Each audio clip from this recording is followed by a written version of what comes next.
Hello friends, ఇక 8వ వారం నామినేషన్లో ఎక్స్ కంటెస్టెంట్స్ వచ్చి నామినేట్ చేస్తారు కదా. ఇక కత్తి అయితే ఎవరికి ఇష్టమైన సభ్యుడికి వాళ్ళకి ఇస్తారు. ఇక వాళ్ళు నామినేట్ చేసుకోవాలి. ఇక భరణి గారు వచ్చి ఎందుకు నిఖిల్కే ఇచ్చిరు, తనుజకి ఎందుకు ఇవ్వలేదు, దివ్యకి ఎందుకు ఇవ్వలేదు రీజన్ చెప్తా.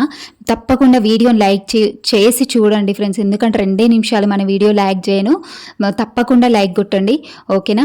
అయితే ఇక భరణి గారు వచ్చి ఎక్స్ కంటెస్టెంట్స్ వైల్డ్ కంటెస్టెంట్స్లో నిఖిల్కి ఎందుకు ఇచ్చిరు కత్తి, ఇక ఆయన జర్నీ చేసిన 7 వారాల నుంచి జర్నీ చేసిన కంటెస్టెంట్స్కి ఎందుకు ఇవ్వలేదు, ఈ వైల్డ్ కార్డ్కే ఎందుకు ఇచ్చిండు నిఖిల్కి అనే రీజన్కి వస్తే, ఇక భరణి గారు ఎవరికి ఇవ్వాలనుకోలేదు. ఎందుకంటే అక్కడ బాండింగ్, ఇప్పుడు తనుజకి ఇవ్వలేదు, దివ్యకి ఇవ్వలేదు, రాముకి ఇవ్వలేదు, డెమన్ పవన్కి ఇవ్వలేదు, వీళ్ళెవ్వరికి ఇవ్వకుండా నిఖిల్కి ఎందుకు ఇచ్చిండంటే ఇప్పుడు భరణి గారికి అర్థమైపోయింది. ఇప్పుడు వైల్డ్ కార్డ్స్ వచ్చి నువ్వు బాండింగ్లో ఉన్నావు, నీ గేమ్ ఇలా స్పాయిల్ అవ్వడానికి, భరణి గారి గేమ్ స్పాయిల్ అవ్వడానికి తనుజ బాండింగ్, దివ్య బాండింగ్ అని చెప్పారు కదా. ఈయన కూడా బయటికి పోయి అన్నీ చూసుకున్నట్టున్నాడు. ఇక చూసుకునే ఉంటారు కదా అసలు ఎట్లా జరిగింది, గేమ్ ఏమైంది ఏంటి, మెసేజెస్ అన్నీ చూసుకొని ఉంటారు కదా. ఇక చాలామంది బాండింగ్ గురించే మాట్లాడారు ఈయన విషయంలో. ఇక అదొకటి ఈయన దృష్టిలో పెట్టుకొని నిఖిల్కి ఇచ్చినట్టుండే. ఎందుకంటే ఇప్పుడు తనుజ ఇప్పుడు నిఖిల్కి ఎవరితో గొడవలు లేవు హౌస్లో, ఇక ఎవరితో గొడవలు లేవు, ఎవరితో ఇంతవరకు గొడవ పడలేదు. ఆయనకున్నది ఒక్కరు తనుజని చేస్తాడు అని ఎక్స్పెక్ట్ చేసిండు. ఎందుకంటే బీబీ టాస్క్ జరిగేటప్పుడు తనుజకి నిఖిల్కి ఒక చిన్న ఫైట్ అవుతుంది. ఏమవుతుంది అంటే ఆయన స్టోర్ రూమ్లోంచి మనీ తెచ్చుకున్నప్పుడు తనుజ గట్టిగా అడుగుతుంది కదా, అక్కడ నిఖిల్ అక్కడ డిఫెండ్ చేసుకుంటూ వాళ్ళిద్దరూ అయితే గొడవ పడతారు కదా కాస్త. ఇక అది దృష్టిలో పెట్టుకొని తనుజనే చేస్తుండొచ్చు అనే థాట్ తోటి నిఖిల్కి ఇచ్చిండు అని నేను అనుకుంటున్నా. ఎందుకు అంటే భరణి గారు ఇండైరెక్ట్గా నిఖిల్కి ఇచ్చి నిఖిల్ చేత తనుజని నామినేట్ చేయించిరని నాకు అనిపిస్తుంది.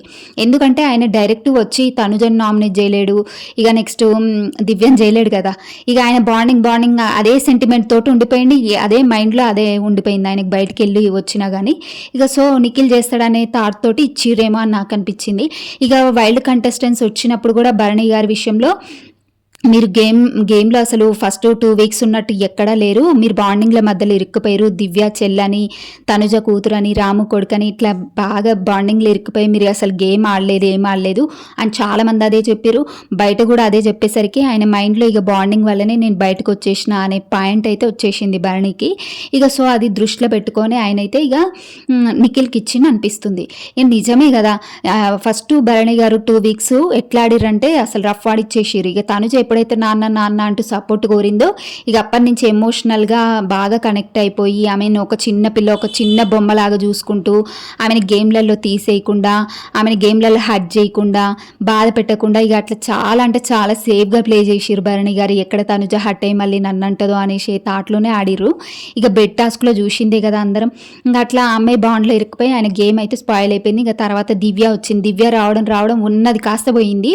ఇక ఆయన ఆడే ఆట ఎక్కడా లేదు. ఇంకా ఎంతసేపు బాండింగ్ల మధ్యలో ఇరుక్కోవడం, వాళ్ళతో ముచ్చట్లేయడం, ఇదే కానీ ఆయన గేమ్ పరంగా ఎక్కడా మైండ్ పెట్టి ఆలోచించలే నా గేమ్ ఏమవుతుందని. ఇక బాండింగ్ల మధ్యలో ఉండేసరికి అది ఆడియన్స్కి కూడా నచ్చలేదు. ఇంక ఈయన పోయింది బిగ్ బాస్ హౌస్కి బాండింగ్లు పెట్టుకోవడానికి, గేమ్ ఆడడానికి అన్నట్టు ఆడియన్స్ పర్పస్లో ఎవరు ఆయనకి సపోర్ట్ చేయలేదు. ఇక ఓటింగ్స్ అంతా మొత్తం కింద పడిపోయినాయి.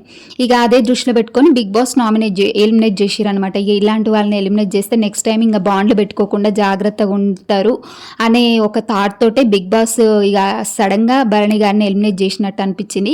ఇంకా చివరికైతే భరణి నిఖిల్కి కత్తిస్తాడు, నిఖిల్ అయితే తనుజని నామినేట్ చేస్తాడు అనమాట. ఇక భరణి గారి ప్రెస్టేషన్ అంతా ఇక నిఖిల్కి ఇచ్చి నిఖిల్ ద్వారా తీర్చేసుకుంటారేమో అని నాకు అనిపించింది. అసలు నిఖిల్కి ఎందుకు కత్తిచ్చిరు భరణి గారు, మీకేమనిపించింది ఒకసారి కామెంట్ చేసి చెప్పండి.